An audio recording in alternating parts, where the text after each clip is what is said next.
Hi, this is Suraj. Welcome to our YouTube channel Medica Mantra. काफ़ी time के बाद हम लोग मिल रहे हैं, कुछ ऐसे ही प्रॉब्लम्स की वजह से। बट अब हम कंटिन्यूअस हैं आपके साथ, है ना। जो लर्निंग का प्रोसेस है उसको हम लोग कंटिन्यू करेंगे। आज अपन स्टार्ट करने वाले हैं जो हमारा एनसीईआरटी के अकॉर्डिंग यूनिट थर्ड का एक चैप्टर है, दैट इज़ द बायोमोलिक्यूल, है ना। किसका हम बात करेंगे? बायोमोलिक्यूल का। इस चैप्टर को हम स्टार्ट करेंगे, जो हमारा यूनिट थर्ड है ना, एनसीईआरटी की बुक में। और इस यूनिट में हमारे तीन चैप्टर हैं, chapter number 8, chapter number 9 and chapter number 10। Chapter number 8 में हमें पढ़ना है अपन cell and the basic unit of life, means cell का स्ट्रक्चरल ऑर्गेनाइजेशन देखना है। इधर ये हमारा चैप्टर नंबर 9 है biomolecules, and chapter number 10 is the cell cycle and cell division, है ना। बट अभी हम लोग इस डिस्कस करेंगे chapter number 9, that is the biomolecule. ठीक है। जैसा हम लोग करते हैं, हमारा इस चैप्टर में क्या क्या हमें कवर करना है वो अपन पहले देखते हैं। पहले हमें इस चैप्टर के इंट्रोडक्शन पे जाना है, इंट्रोडक्टरी पार्ट पे जाना है, एंड देन जैसा हमें नाम से ही क्लियरली ये दिख रहा होगा कि हम क्या करने वाले, इस चैप्टर में क्या पढ़ने वाले हैं। बायो मॉलिक्यूल्स, है ना। बायो वर्ड हम यूज करते हैं किसके लिए? लिविंग थिंग्स के लिए। लिविंग थिंग्स के लिए molecule, everyone know that atom combines to form molecule and compounds, है ना। तो जो हमारा मॉलिक्यूल है किसमें? बायोलॉजिकल सिस्टम में, लिविंग थिंग्स में, उन मॉलिक्यूल्स के बारे में अपन को बात करनी है। उनको समझना है कि कौन से मॉलिक्यूल हैं, है ना, कौन कौन सा कंपाउंड है जो इन लिविंग थिंग्स में। We are also living things, है ना। प्लांट्स हैं, बहुत सारे जो हमारे इस लिविंग वर्ल्ड का कंपोजिशन मॉलिक्यूलर बेसिस पर, किस बेसिस पर? मॉलिक्यूलर बेसिस पर अपन को समझना है ना। एटॉमिक बेसिस पर समझना है इस चैप्टर में कि क्या, कौन कौन से एटम्स हैं, कौन कौन से मॉलिक्यूल हैं लिविंग थिंग्स में। ठीक है। तो वो अपन इंट्रोडक्टरी पार्ट में देखेंगे। एंड ये मॉलिक्यूलर जो कंपोजिशन है उसको कैसे हम एनालाइज करेंगे, कैसे हम समझेंगे कि ये लिविंग थिंग्स हैं। जैसे हम अपन खुद की बॉडी की बात कर ले, है ना। तो इस बॉडी में क्या क्या, कौन कौन से मॉलिक्यूल्स हैं, वो हमें मॉलिक्यूल्स कैसे हम एनालाइज, कैसे पता करते हैं, साइंटिफिक प्रोसीजर क्या है। तो हमें नेक्स्ट वो टॉपिक कवर करना है, how to analyse chemical composition of living things. And then जो हमारा लिविंग थिंग्स का बेसिक यूनिट है दैट इज द सेल, वो अपन चैप्टर नंबर 8 में पढ़ते हैं। सेल, सेल के पास जो भी कंपाउंड्स इधर लिक्विड स्टेट में प्रेजेंट होते हैं सेल के अंदर, उनके लिए हम एक वर्ड यूज करते हैं, प्रोटोप्लाज्म। ठीक। तो हमें ये देखना है कि प्रोटोप्लाज्म का कंपोजिशन क्या है, कौन कौन से कंपाउंड इस सेल के अंदर हैं। ठीक है। एंड देन हम कवर करेंगे इस प्रोटोप्लाज्म के कंपोजिशन में से एक हमारा कंपाउंड है कार्बोहाइड्रेट, म्यूकोपॉलीसैकेराइड्स, लिपिड्स एंड प्रोटीन्स। इन सब के बारे में डिटेल हमें स्टडी करनी है इस चैप्टर में। कार्बोहाइड्रेट्स क्या हैं, कौन कौन से एलिमेंट से मिलकर बने हैं, कितने टाइप्स के हैं, क्या रोल है इनकी लिविंग वर्ल्ड में। ठीक। तो ये अपन को इस चैप्टर में कवर करना है ना। जैसा अपन को पता है कि हमारा जो नेचर है वो दो कंपोनेंट से मिलकर बने हैं। First one is the matter and second one is the energy, है ना। हमारा ये जो नेचर है कितने कंपोनेंट से मिलकर बना है? नेचर से और एनर्जी से, है ना। सॉरी, नेचर हमारा मैटर से मिलकर बना है and second component is the energy. ठीक है। तो मैटर की अगर हम बात करें तो ये मैटर हमारे दो फॉर्म में एग्जिस्ट करता है। First one is the living things and they also exist in non living things, है ना। जैसे हम अपन का अर्थ क्रस्ट है, पूरा अर्थ हमारा नॉन लिविंग थिंग्स है, एंड और अर्थ पर भी हमारा हम सब प्लांट्स ये सब लिविंग थिंग्स हैं, है ना। मैटर हमारे दो फॉर्म में। हमें एनर्जी का बात नहीं करना है, एनर्जी हम रेडिएशन के फॉर्म में है, हीट के फॉर्म में है, लाइट के फॉर्म में, वो एंड डिफरेंट पार्ट है ना, वो हमारा फिजिक्स का पार्ट है, वो फिजिक्स में हम कवर करते हैं। ठीक है। हमारे लिविंग थिंग्स भी किससे मिलकर बना है? कंपाउंड्स एंड मॉलिक्यूल से मिलकर बना है। Non living things also are made up of compounds and molecules, है ना। The molecules which form these living things, living things means हम आपको, है ना, प्लांट्स को जो मॉलिक्यूल्स बना के इस कॉम्प्लेक्स फॉर्म में एग्जिस्ट करा रहा है, that molecules are called biomolecules. उसको हम क्या बोलेंगे? बायोमॉलिक्यूल्स बोलेंगे। ठीक। अब ये लिविंग थिंग्स और नॉन लिविंग थिंग्स जो हमारे अभी हमने बात करी कि नेचर के मैटर के दो पार्ट हैं, दो टाइप्स हैं, दो फॉर्म में हमें ये मैटर देखने को मिल रहा है इस नेचर में। ये दोनों की अगर हम केमिकल एनालिसिस करें, केमिकल एनालिसिस करें, living things as well as non living things, तो ये किसी ना किसी बेसिस पर जाके, या फिर हम कह सकते हैं कि मॉलिक्यूलर बेसिस पे और हमारे एटॉमिक लेवल पर, है ना, किस पे, मॉलिक्यूलर बेसिस, मॉलिक्यूलर लेवल पर एंड एटॉमिक लेवल पर ये सिमिलैरिटी शो करते हैं ना, living things and non living things show similarity at molecular level and atomic level also, है ना, मीन्स इधर नॉन लिविंग थिंग्स भी और नॉन लिविंग थिंग्स भी ये सिमिलैरिटी शो करते हैं, किस लेवल पर, अपन के मॉलिक्यूलर लेवल पर, ये अपन को ध्यान में रखना है, मॉलिक्यूलर लेवल पर ये सिमिलैरिटी शो करते हैं, और उसके साथ साथ एटॉमिक लेवल पर भी ये सिमिलैरिटी शो करते हैं। एटॉमिक लेवल की अगर हम बात करें, क्योंकि हमारा जो मॉलिक्यूल है, बेसिक यूनिट ऑफ, हम मैटर की बात कर लें तो दैट इज द एटम, उसको हम क्या बोलते हैं, एटम। एटम कंबाइन होके हमारा क्या बना देता है, मॉलिक्यूल बना लेता है ना। तो जब मॉलिक्यूलर बेसिस पर ये सिमिलर हैं, तो नो डाउट एटॉमिक बेसिस पर सिमिलर होंगे ही होंगे, है ना। तो ये अपन को भी समझना है कि क्या इनकी सिमिलरिटीज हैं, किस लेवल पर ये living things and non living things similarities show करते हैं, है ना, वो अपन को ध्यान में रखना है। किस लेवल पर, मॉलिक्यूलर लेवल पर एंड एटॉमिक लेवल पर, दोनों चीज़ें अपन को ध्यान में रखनी है। जैसे कुछ यहाँ पे एटम के नाम लिखे, कार्बन है, हाइड्रोजन है, ऑक्सीजन है, नाइट्रोजन है, ये सारे हमारे क्या हैं, एटम्स हैं, है ना, क्या है, एटम्स हैं, एटॉमिक बेसिस पर ये सिमिलरिटी शो कर रहे हैं, है ना। और ऐसे हम मॉलिक्यूलर बेसिस पर भी देखते हैं कि वो क्या है, सिमिलरिटी शो करते हैं, है ना। मीन्स हम ये कह सकते हैं कि living things and non living things, वो हमारा इन दोनों का अगर हम एनालिसिस करें, इन दोनों का एनालिसिस करें, केमिकल एनालिसिस, ऐसे हमें एक्सटर्नल एनालिसिस नहीं करना, केमिकल एनालिसिस जो हमारा साइंटिफिक प्रोसीजर है उसके थ्रू हम देखें, इनके कंपोजिशन की बात करें, तो ये मॉलिक्यूल्स जो हैं दोनों में लगभग सेम है, और जो एटम की हम बात करें तो एटम भी हमारा लगभग सेम देखने को मिलता है ना। तो living things and non living things का अगर हम डीप क्लोज एग्जामिनेशन करें, है ना, मीन्स दोनों का हम थोड़ा सा एक एटॉमिक लेवल पर एग्जामिनेशन करें, तो इनमें क्या देखने को मिलता है, कार्बन एंड हाइड्रोजन, दो एलिमेंट हैं, कौन कौन से, कार्बन एंड हाइड्रोजन, ये दो एलिमेंट जो है और एलिमेंट के कंपैरिजन में, है ना, ये एलिमेंट्स और एलिमेंट के कंपैरिजन में कार्बन एंड हाइड्रोजन सबसे ज़्यादा पाए जाने वाले एलिमेंट हैं। ये और एलिमेंट्स के कंपैरिजन में बहुत ज़्यादा इनका परसेंटेज है, और डिफरेंट टाइप्स के मॉलिक्यूल में ये प्रेजेंट है ना। ऐसा नहीं कि किसी एक मॉलिक्यूल में प्रेजेंट है, सभी डिफरेंट डिफरेंट टाइप के मॉलिक्यूल्स में ये उनके फॉर्मेशन में पार्टिसिपेट करते हैं। तो यही यहाँ पे लिखा हमने कि carbon and hydrogen relatively abundant with respect to other elements, और भी एलिमेंट है, नाइट्रोजन है, ऑक्सीजन है, सल्फर है ना, और भी एलिमेंट हमारे living things and non living things में प्रेजेंट है ना।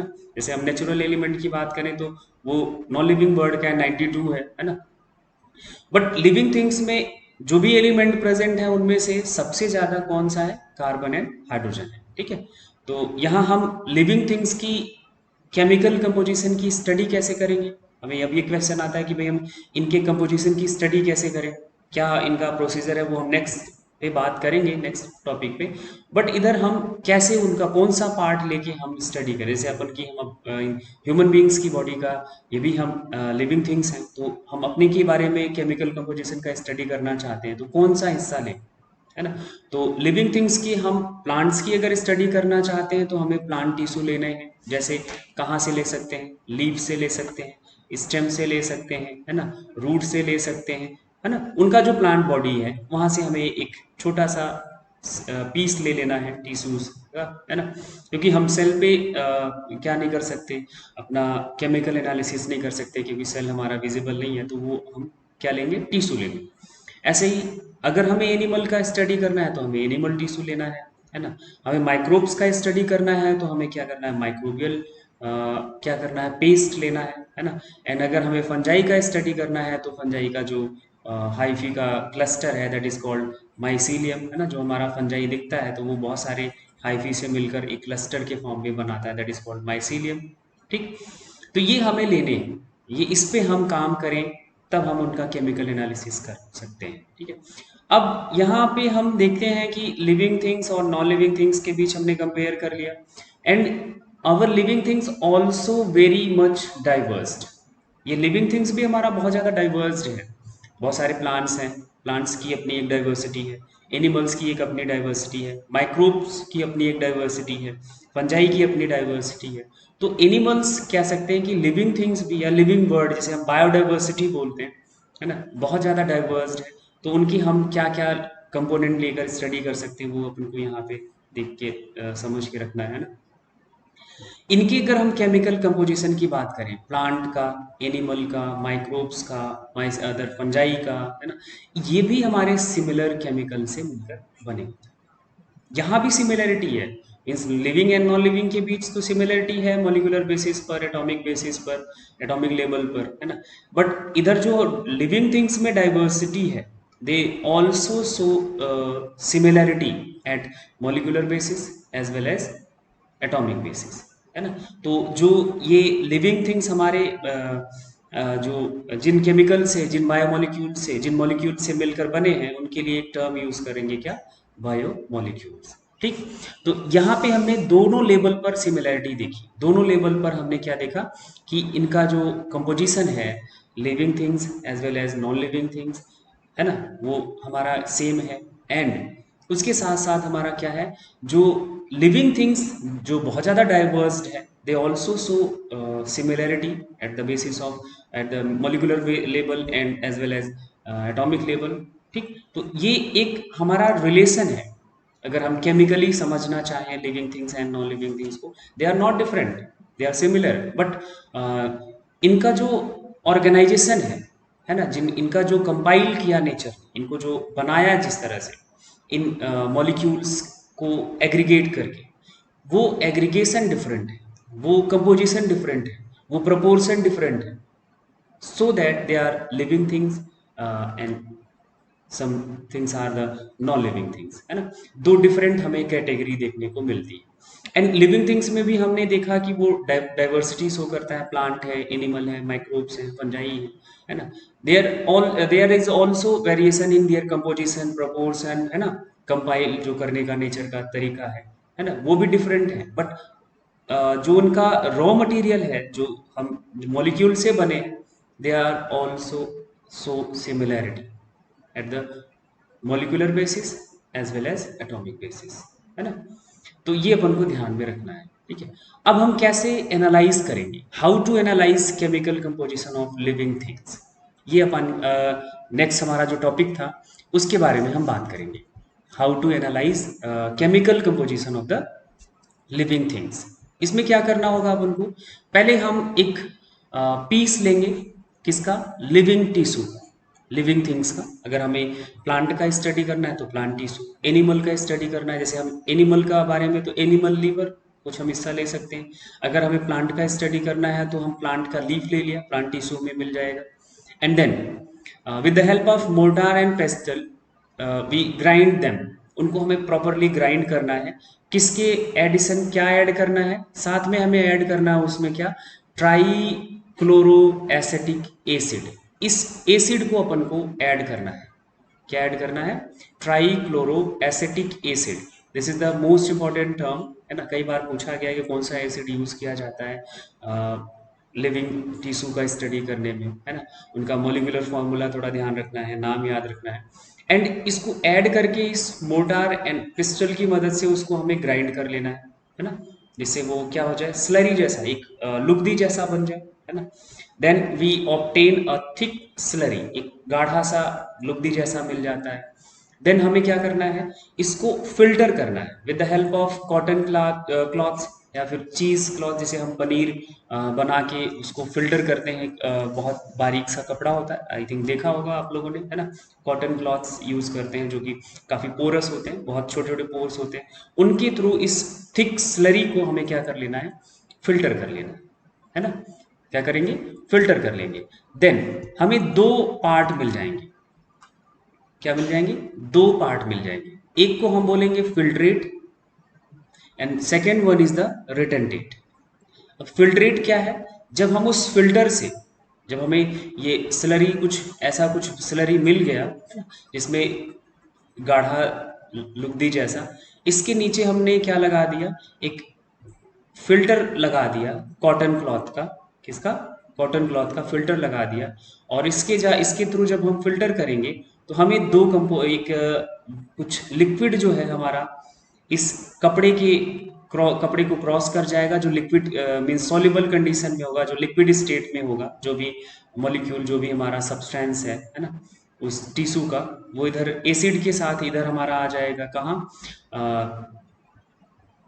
क्लॉथ जो कॉटन क्लॉथ है उसको फिल्टर आउट हो जाएगा, and some part is present there, है ना, जो इधर हमारा लिक्विड कंडीशन में आया इधर, है ना, कॉटन क्लॉथ को क्रॉस करके, दे आर कॉल्ड फिल्ट्रेट।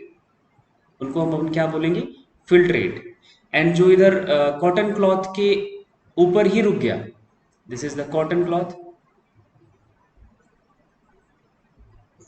ठीक, तो इसके लिए वर्ड यूज करते हैं रिटर्नटेट। इसके लिए हम क्या वर्ड यूज करेंगे? रिटर्नटेट, है ना।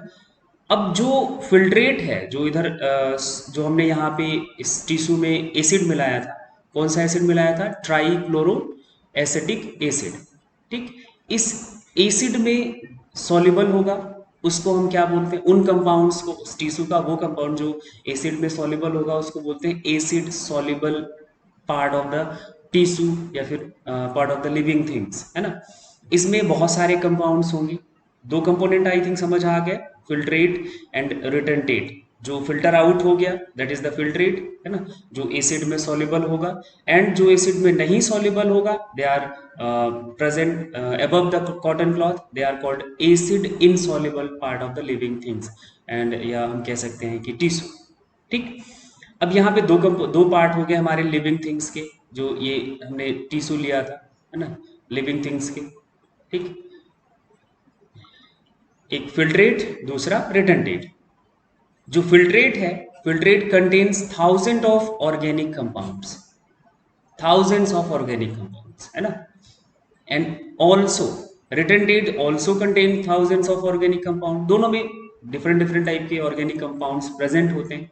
हाँ, इनका जो एनालिसिस करा जाता है, साइंटिफिक प्रोसीजर जो एनालिसिस करके देखा गया, इनके मॉलिक्यूलर मास की अगर हम बात करते हैं, मॉलिक्यूलर मास, हर मॉलिक्यूल का अपना एक मॉलिक्यूलर मास होता है, total of atomic mass is called molecular mass, है ना। तो उन मॉलिक्यूल का जो मॉलिक्यूलर मास है दैट इज द, जो इधर कहाँ पे प्रेजेंट होगा? फिल्ट्रेट में, that is ranges between 18 to 800 daltons, है ना। किसके? 18 टू 800 डाल्टन्स, या हम कह सकते हैं कि लेस देन लेस देन 1000 या 1000 डाल्टन। हमेशा ये 1000 डाल्टन से कम होगा इसका मॉलिक्यूलर मास। किसका? जो इधर फिल्ट्रेट में प्रेजेंट होंगे मॉलिक्यूल्स, है ना। इधर जो रिटर्नटेट में प्रेजेंट होंगे इनका मॉलिक्यूलर हमेशा ग्रेटर देन 1000 डाल्टन होगा, 1000 डाल्टन से हमेशा ज्यादा होगा। ठीक है, ये देखा गया साइंटिफिक जो हमारा काम करा गया उनका एनालिसिस करने के बाद, है ना, कि हाँ किस तरह के इनके मॉलिक्यूलर मासेस हैं, क्या रिलेशन है उनका, वो हमें पता है ना। जो हमारा मॉलिक्यूल इधर फिल्ट्रेट में प्रेजेंट है, किधर? जो फिल्ट्रेट में हमारा एसिड में सॉल्युबल कंडीशन में फिल्टर आउट होके बाहर आ गया, they are called micro molecules. उनके लिए एक टर्म यूज करते हैं माइक्रो मॉलिक्यूल्स, या फिर बायो माइक्रो मॉलिक्यूल्स, क्योंकि हमने लिविंग टिश्यू का स्टडी करना है ना, लिविंग सिस्टम का ये मॉलिक्यूल है, तो इसके लिए हम एक वर्ड यूज करते हैं बायो। बायो मीन्स लिविंग, है ना। तो लिविंग माइक्रोमोलिक्यूल्स हैं। ऐसे यहाँ पे हम जो हमारा रिटर्नटेट में जो मॉलिक्यूल्स प्रेजेंट हैं उनके लिए हम मैक्रो वर्ड यूज करते हैं। क्या वर्ड यूज करते हैं? Macro molecules. क्या वर्ड यूज करेंगे? मैक्रो मॉलिक्यूल्स, या फिर बायो मैक्रो मॉलिक्यूल्स। जैसे यहाँ पे कुछ एग्जांपल हमने यहाँ पे को याद रखना है, ध्यान में रखना है, समझ के रखना। अभी हम सब पढ़ेंगे बट अभी आपको यहाँ पे याद रखना है ना। जैसे एमिनो एसिड्स हैं, they are the micro molecules. Sugar है, शुगर में कौन कौन से? Monosaccharide, disaccharide. मोनोसैकेराइड में अपन को क्या नाम है, जो हमें नाम पता है, जैसे हम नाम सुने हैं ग्लूकोज का, है ना, फ्रक्टोज का एंड गैलेक्टोज का। They are the monosaccharides. And disaccharides में हमें पता है सुक्रोज, माल्टोज, है ना, ये सभी के बारे में अपन बात करेंगे अभी जैसे हम कार्बोहाइड्रेट पढ़ेंगे, है ना। और न्यूक्लियोटाइड्स, ये सभी माइक्रो मॉलिक्यूल्स है, मीन्स इनका जो एटॉमिक मॉलिक्यूलर मास है वो 18 डाल्टन से लेकर 800 डाल्टन या फिर लेस देन 1000 डाल्टन के बीच ही रेंज करता है। एंड मैक्रोमोलिक्यूल्स में हमें एग्जांपल याद रखने हैं, पॉलीसैकेराइड्स है ना, जैसे स्टार्च है, सेलुलोज है ना, काइटिन है ना, अपना ग्लाइकोजन है, प्रोटीन के बारे में हम पढ़ेंगे अभी, न्यूक्लिक एसिड के बारे में पढ़ेंगे जिसे हम जेनेटिक मटेरियल बोलते हैं, है ना, डीएनए एंड आरएनए। ठीक, अब इनके जो रिप्रेजेंटेशन की बात करें, क्योंकि हमारा लिविंग सिस्टम जो है वो सेल से ही मिलकर बना है ना, basic unit of life is the cell. ठीक, सेल से ही मिलकर बना हुआ है। ठीक, तो सेल में हम क्या देखते हैं, दो कंपोनेंट है हमारे, एक जिसे हम बोलते हैं साइटोप्लाज्म या फिर protoplasm, and then second one is the cell organelles. ये अपन ने सेल के बारे में जब भी हमने पढ़ा होता है तो हमें ये दोनों कंपोनेंट पता होते हैं कि ये पार्ट हमारे सेल के अंदर प्रेजेंट है। ठीक, तो ये अपन को पता है कि सेल ऑर्गेनेल्स हैं और साइटोप्लाज्म है। तो जो माइक्रोमोलिक्यूल्स हैं, जो हमारे माइक्रोमोलिक्यूल्स हैं, ये रिप्रेजेंट करते हैं साइटोप्लाज्मिक, या जिसे हम प्रोटोप्लाज्म टर्म से भी यूज करते हैं, क्योंकि न्यूक्लियस के अंदर जो मटेरियल है और साइटोप्लाज्म में न्यूक्लियस के बाहर जो मटेरियल है, दोनों को कलेक्टिवली हम प्रोटोप्लाज्म बोलते हैं, है ना। तो इसको रिप्रेजेंट करता है हमारा माइक्रोमोलिक्यूल्स, या फिर हम कह सकते हैं कि फिल्ट्रेट में जो भी मॉलिक्यूल्स आते हैं they are the part of cytoplasm और प्रोटोप्लाज्म, है ना। वो भी कौन से माइक्रोमोलिक्यूल, सभी नहीं, साइटोप्लाज्म में, हमारे न्यूक्लियोप्लाज्म में हमारे जो बहुत सारे मैक्रोमोलिक्यूल्स भी प्रेजेंट हैं, but they are not come out with the help of with infiltrate, है ना, वो रिटेंटेट वाले पार्ट में ही रहते हैं। ठीक है, और ये जो मैक्रोमोलिक्यूल्स हैं ये रिप्रेजेंट करते हैं किसको, macromolecules of cytoplasm and cell organelle, जो हमारा सेल के अंदर सेल ऑर्गेनेल है और जो साइटोप्लाज्म में माइक्रोमोलिक्यूल्स हैं उनको रिप्रेजेंट करता है ना। ये दोनों चीजें, जो हमारा माइक्रोमोलिक्यूल है एंड मैक्रोमोलिक्यूल है, दोनों ये मिलकर ही किसी भी लिविंग थिंग्स का या लिविंग ऑर्गेनिज्म का क्या करता है, कंपोजिशन बनाता है। Entire chemical composition is made up of micro and macro molecules. तो हमारा लिविंग थिंग्स का आई थिंक इतना आपको क्लियरली समझ आया होगा कि क्या है एक लिविंग थिंग्स, है ना। लिविंग टिश्यू का या लिविंग ऑर्गेनिज्म का अगर हम बात करना चाहते हैं तो किससे किससे मिलकर बने होंगे, है ना। तो वो दो कंपोनेंट से मिलकर बने हैं, एक हमारा क्या, micromolecules, as second one is the macromolecule.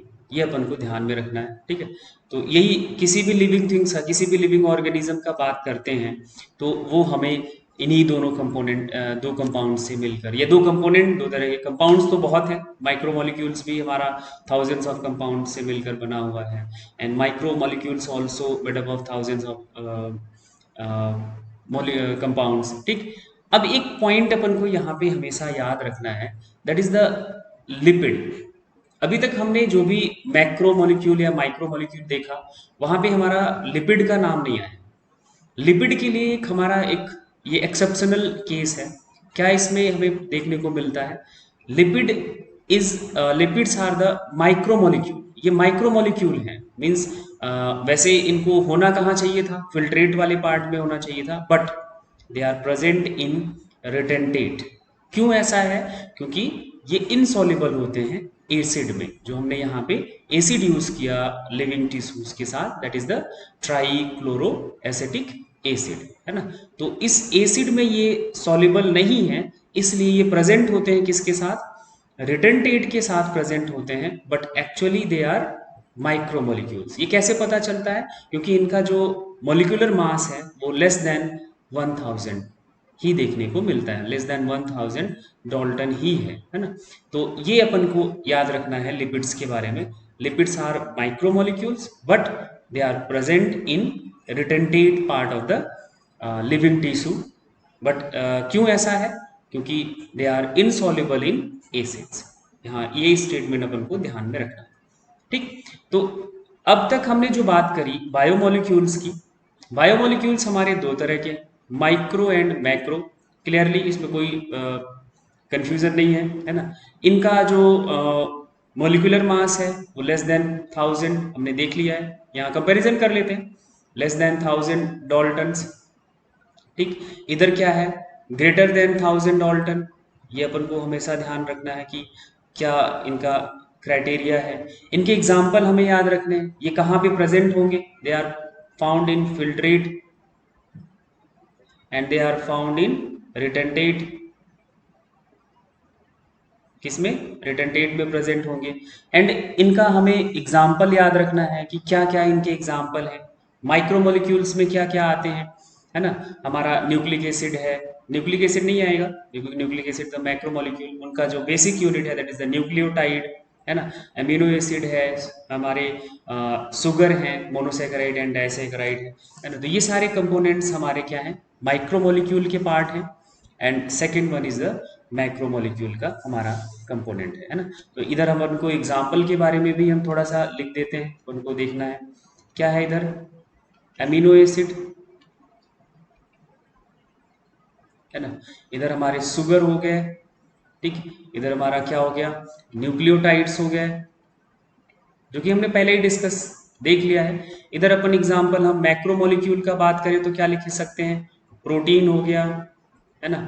इधर हमारा क्या हो गया, हाँ अगर अपन को ये पूछा जाए, ये अगर हम लिख सकें कार्बोहाइड्रेट, कार्बोहाइड्रेट भी हमारा मैक्रोमोलिक्यूल है ना। न्यूक्लिक एसिड भी हमारा मैक्रोमोलिक्यूल है, ठीक है।